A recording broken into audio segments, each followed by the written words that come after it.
Wait ಕೊಡಬಹುದು. ಇದು ಕಲ್ಲೈತಿ ಒಂದು ಸ್ವಲ್ಪ ಅಷ್ಟ ಹ್ಯಾಂಗ್ ಮಾಡಿದ್ರೆ ನಡೀತಿತ್ತಂತಿಲ್ಲ. ತಕ್ಕಡಿಯ ದೃಷ್ಟಿಯಲ್ಲಿ ಬಂಗಾರವೂ ಅಷ್ಟೇ, ಕಲ್ಲೂ ಅಷ್ಟೇ. ಇದು ಆತ್ಮಸಾಕ್ಷಿಯ ವಿಧಾನ. ಅದಕ್ಕೊಬ್ಬ ಪತ್ರಕರ್ತ ಒಂದು ತಕ್ಕಡಿಯಂತೆ ಬದುಕುವುದು, ಬಂಗಾರವೂ ಅಷ್ಟೇ, ಕಲ್ಲೂ ಅಷ್ಟೇ. ಈ ಆತ್ಮಸಾಕ್ಷಿಯ ಪ್ರಜ್ಞೆ ಅವರಿಗೆ ಬಂದು ಒಂದು ಸುಸಂಸ್ಕೃತ ಸಮಾಜವನ್ನು, ಸಮಾಜ ಅಂದ್ರೆ ಇದು ಏರಿಳಿತಗಳ ಮಧ್ಯೆ ಇರುವುದಿದೆ. ಇದು ಹೇಳ್ತೇನೆ, ಇದು ಹೊಸ ಅಂಬಾಸಡರ್ ಕಾರ್ಯಕ್ರಮ, ಹೊಸ ಇನೋವಾ ಕಾರ್ಯಕ್ರಮ. ಅದು ಬಗೆ ಇರುವುದೇನು ಅಂದ್ರೆ ಎಷ್ಟು ಸಾಧ್ಯ ಐತಿ ಸಮಾಜದಲ್ಲಿ ಒಂದು ಒಳ್ಳೆಯ ವಾತಾವರಣ, ಸುಂದರ ವಾತಾವರಣ. ನಿಮಗೆ ಏನಂತ ಕರೀತಾರಂದ್ರೆ ಪತ್ರಕರ್ತ ಅಂತ ಕರೀತಾರೆ.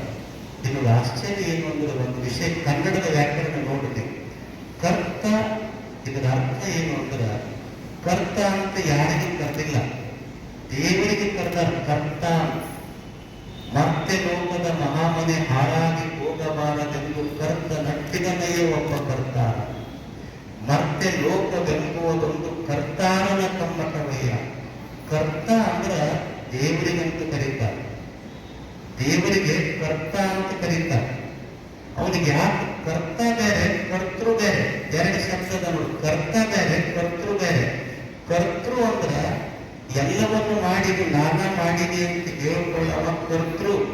ಎಲ್ಲವನ್ನು ಮಾಡಿಯೂ ಸಹಿತ ನನಗಿದ್ರೆ ಯಾವುದೇ ನಾನಿದಕ್ಕೆ ಸಂಬಂಧ ಇಲ್ಲ ಅಂತ ದೂರ ಇರ್ತಾನಲ್ಲ, ಅವನಿಗೆ ಕರ್ತ ಅಂತ ಕರೀತಾರೆ. ದೇವರು ಇದೊಂದು ಸುಂದರವಾದ ಜಗತ್ತನ್ನ ನಿರ್ಮಾಣ ಮಾಡಿದ ಅವ ಕರ್ತ.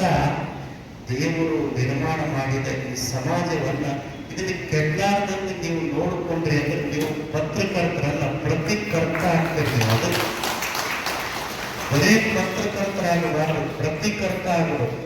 ಅಂದ್ರೆ ದೇವರು ನಿರ್ಮಿಸಿದ ಈ ಸಮಾಜವನ್ನ ಇಲ್ಲಿ ಏರಿಳಿತಗಳ ಮಧ್ಯಗಳಿಗೂ ಸಹಿತ ಸುಂದರ ವಿಚಾರಗಳನ್ನ, ಸುಂದರ ಸಮಾಜವನ್ನ ನಿರ್ಮಾಣ ಮಾಡಿ ಹಾರೈಸಿ ವೇದಿಕೆ ಮೇಲಿರುವ ಎಲ್ಲ ಹಿರಿಯರಿಗೂ ನಮಗೂ ವಂದಿಸಿ ನಮ್ಮ ಮಾತುಗಳನ್ನು ಮುಗಿಸ್ತೇವೆ.